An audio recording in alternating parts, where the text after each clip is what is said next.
रोहित अपने माता पिता के सामने MM कॉलेज में एडमिशन करवाने की जिद कर रहा था। रोहित के माता पिता साधारण किसान थे जिनके पास ज्यादा पैसे नहीं थे, फिर भी अपने बेटे के सपनों और उसकी मेहनत को देखते हुए उन्होंने किसी तरह उसका एडमिशन कॉलेज में करवा दिया। रोहित पढ़ाई में बहुत तेज था। वह दिन रात मेहनत करके पढ़ाई करता और धीरे धीरे कॉलेज का टॉपर बन गया। लेकिन पढ़ाई के साथ साथ उसके दिल में एक और एहसास जन्म लेने लगा था। उसे एक लड़की से प्यार हो गया था जिसका नाम मीनाक्षी था। मीनाक्षी एक अमीर परिवार से थी और स्वभाव से बेहद समझदार और दयालु थी। एक दिन मीनाक्षी की सहेली उसे कहती है कि तुम्हें एक खास सरप्राइज दिखाना है। एक जगह लेकर जाती है जहाँ रोहित अपने टॉपर बनने की खुशी में जश्न मना रहा होता है। तभी रोहित की नजर मीनाक्षी पर पड़ती है। उसे देखकर उसके चेहरे पर मुस्कान आ जाती है। लेकिन तभी वहाँ एक और लड़का आता है जिसे देखकर रोहित थोड़ा उदास हो जाता है। तभी मीनाक्षी मुस्कुराते हुए उसकी तरफ हाथ हिलाती है। यह देखकर रोहित का मन फिर खुश हो जाता है। कुछ देर बाद सभी दोस्त एक रेस्टोरेंट में जाते हैं और साथ बैठकर खाना खाते हैं। उसी दौरान रोहित अपनी जेब से एक छोटा सा गिफ्ट कार्ड निकालकर मीनाक्षी को देता है, लेकिन मीनाक्षी उसे लेने से मना कर देती है। हालांकि इस छोटी सी बात से उनके रिश्ते पर कोई असर नहीं पड़ता और दोनों धीरे धीरे एक दूसरे के करीब आने लगते हैं। समय के साथ उनकी दोस्ती और मजबूत हो जाती है। एक दिन मीनाक्षी की सहेली फोन पर कहती है, कब तक अपने दिल की बात छुपाओगी? मुझे लगता है यही सही वक्त है रोहित से अपने प्यार का इजहार करने का। लेकिन मीनाक्षी शर्माते हुए बात टाल देती है। फिर एक रात रोहित को पता चलता है कि मीनाक्षी की तबीयत खराब है। वह बिना देर किए उसके पास पहुंच जाता है। रोहित को देखते ही मीनाक्षी की आंखों में आंसू आ जाते हैं और वह कहती है, तुमने आने में देर कर दी। रोहित मुस्कुराते हुए कहता है, अब मैं तुम्हें छोड़कर कहीं नहीं जाऊंगा। उस रात रोहित पूरी रात जागकर मीनाक्षी का ख्याल रखता है। दूसरी तरफ मीनाक्षी भी उसके प्यार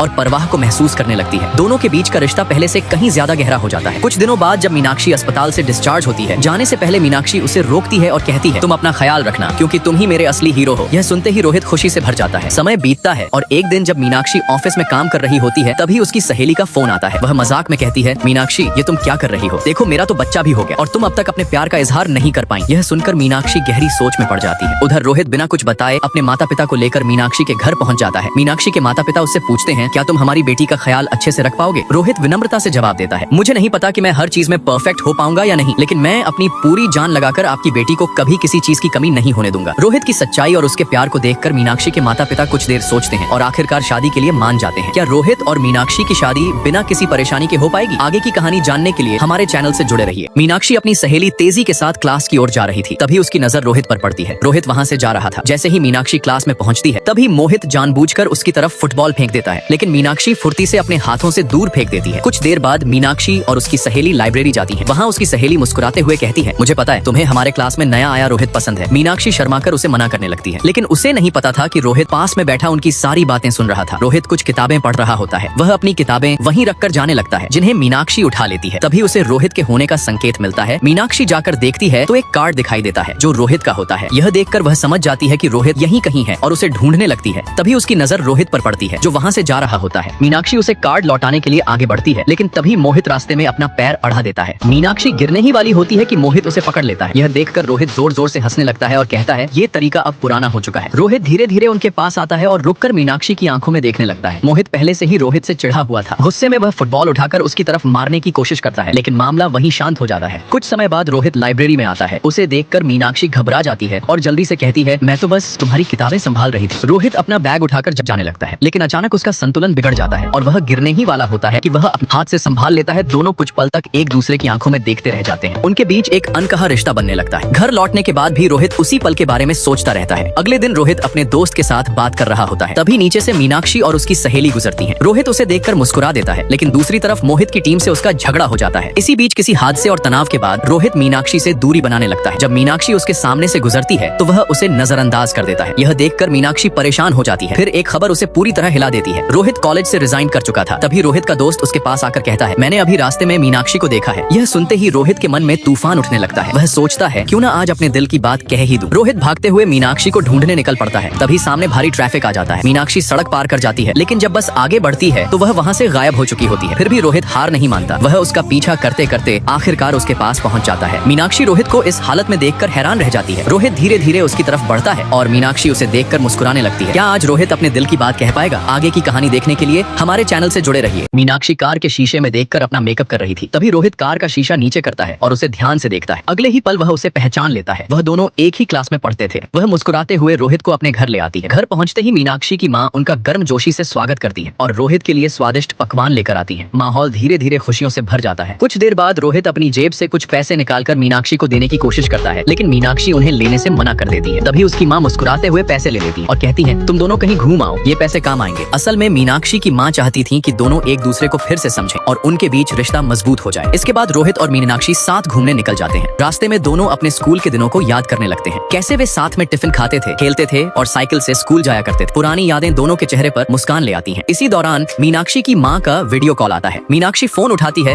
और रोहित भी उसके पास आ जाता है। दोनों को साथ देखकर मीनाक्षी की माँ मन ही मन खुश हो जाती है। फोन पर बात करते करते दोनों एक दूसरे को देखने लगते हैं और माहौल थोड़ा भावुक हो जाता है। रात होने लगती है और दोनों कार में बैठकर वापस निकल जाते हैं। रास्ते में मीनाक्षी खूबसूरत तस्वीरें खींचने लगती है। तभी मीनाक्षी की मुलाकात अपने एक लड़के से होती है और वह उससे बातें करने लगती है। उन्हें इतना करीब देखकर रोहित के मन में गलतफहमी पैदा हो जाती है। वह मन ही मन सोचता है, लगता है ये मेरे से भी ज्यादा उसके करीब है। जब मीनाक्षी वापस उसके पास आती है तो रोहित थोड़ा नाराज होकर कहता है, लगता है तुम्हें उससे प्यार हो गया है। गुस्से और बेचैनी में वह उसका हाथ पकड़कर कह देता है, तुम मेरी हो और किसी की नहीं हो सकती। इतने में वही लड़का दोबारा वहाँ आता है और हंसते हुए कहता है, अरे दीदी, मैं तो अपना बैग यही भूल गया था। ये सुनते ही रोहित को अपनी गलती का एहसास हो जाता है। वह शर्मिंदा होकर हंसते हुए कहता है, मुझे माफ कर दो, मैंने कुछ और ही समझ लिया था। रोहित की मासूम जलन और सच्चे प्यार को देखकर मीनाक्षी मुस्कुरा देती है। वह धीरे से उसके करीब आती है और उसके गाल पर किस कर देती है। उस पल दोनों की आंखों में सिर्फ एक दूसरे के लिए प्यार था और यहीं से उनके रिश्ते की नई शुरुआत हो जाती है। क्या इन दोनों का प्यार हमेशा ऐसा ही बना रहेगा? आगे की कहानी देखने के लिए हमारे चैनल से जुड़े रहिए।